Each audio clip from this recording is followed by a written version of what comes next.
दोस्तों, भारत में गिद्धों की 9 प्रजातियां पाई जाती थीं, लेकिन हाल के दशकों में तेजी से और बड़े पैमाने पर गिद्धों की आबादी में गिरावट के बाद अधिकांश प्रजातियां अब विलुप्त होने की कगार पर हैं।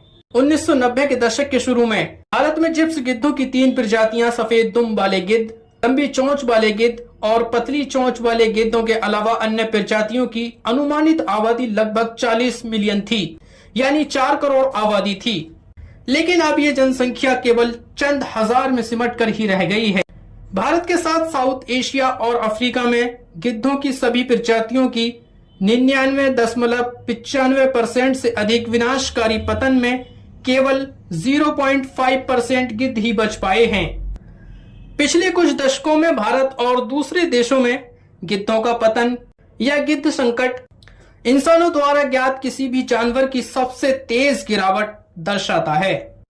1990 के दशक में BNHS यानी बॉम्बे नेचुरल हिस्ट्री सोसाइटी के डॉक्टर बुभु प्रकाश ने गिद्धों की संख्या में कमी देखी थी।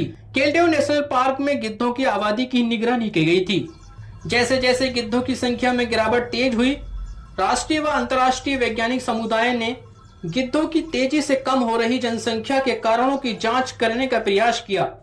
हालांकि इस मुद्दे की जांच करना इतना आसान नहीं था, क्योंकि भारत में वैज्ञानिक अध्ययन या साइंटिफिक रिसर्च के लिए गिद्धों को कानूनी तौर पर मारा नहीं जा सकता था।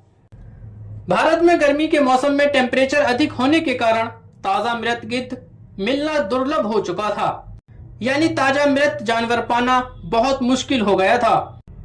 इसकी वजह यह थी कि एक दशक गिद्धों की आबादी कम होने को लेकर समझने में ही गुजर गया और एक दशक इसके कारणों का पता लगाने और वैज्ञानिक शोध में गुजर गया।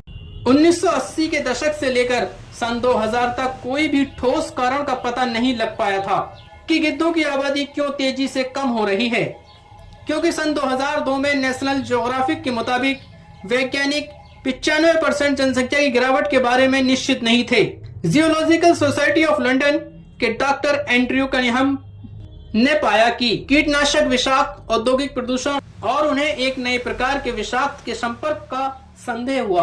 कुल मिलाकर गिद्धों की जनसंख्या में गिरावट के कारणों पर लगभग एक दशक तक वैज्ञानिक शोध यानी साइंटिफिक रिसर्च के बाद बिल आखिर 2003 में द पेरेग्रीन फंड्स के डॉक्टर लिंडसे और उनकी टीम ने रिसर्च में डाइक्लोफेनेक को दोषी पाया। डाइक्लोफेनेक पशुओं में इस्तेमाल होने वाली सामान्य एंटी इंफ्लेमेटरी ड्रग्स यानी सूजन दर्द बुखार में उपयोग की जाती थी। ये नॉन स्टेरॉइड मेडिसिन है। डाइक्लोफेनेक का उपयोग भारत में व्यापक रूप से किया जाता था। ये दवा जब पेट एनिमल में यूज की जाती थी और उसकी जान नहीं बच पाती थी और उन्हें बाहर फेंक दिया जाता था, फिर वहां पर उन्हें गिद्ध खाते थे। इन जानवरों के शरीर में मौजूद दवा गिद्धों के शरीर में पहुंचकर घातक प्रभाव उत्पन्न कर गिद्धों की किडनी फेल होने के कारण ही 24 से 48 घंटे में गिद्ध की मौत हो जाती थी। एक सिमुलेशन मॉडल में प्रदर्शित किया गया कि यदि केवल 1% शव डाइक्लोफेनेक से दूषित होते हैं तो गिद्धों की आबादी सालाना 60 से 90% के बीच कम हो जाएगी। मृत जानवरों के शवों के एक अध्ययन से पता चलता है कि 1990 के दशक में भारत में लगभग 10% शव डाइक्लोफेनेक से दूषित थे। इस शोध से पता चलता है कि डाइक्लोफेनेक गिद्धों की लाइफ को बर्बाद करने के लिए कहां तक जिम्मेदार है। असल जिम्मेदारी तो हम इंसानों की है। जब इस तरह की बेहद गंभीर रिसर्च सामने आई, तब जाके सरकार जागी, फिर कई और संस्थाएं सामने आई। भारत सरकार ने पशुओं में डाइक्लोफेनेक के इस्तेमाल पर 2006 में प्रतिबंध लगा दिया। फिर गिद्धों का संरक्षण किया गया। अब गिद्धों की आबादी को बढ़ाने का प्रयास किया जा रहा है, लेकिन अब तक बहुत देर हो चुकी थी, क्योंकि 3 दशक का एक लंबा वक्त गुजर चुका था। भारत और दुनिया भर में गिद्धों का संरक्षण किया जा रहा है और उनकी आबादी भी बढ़ रही है।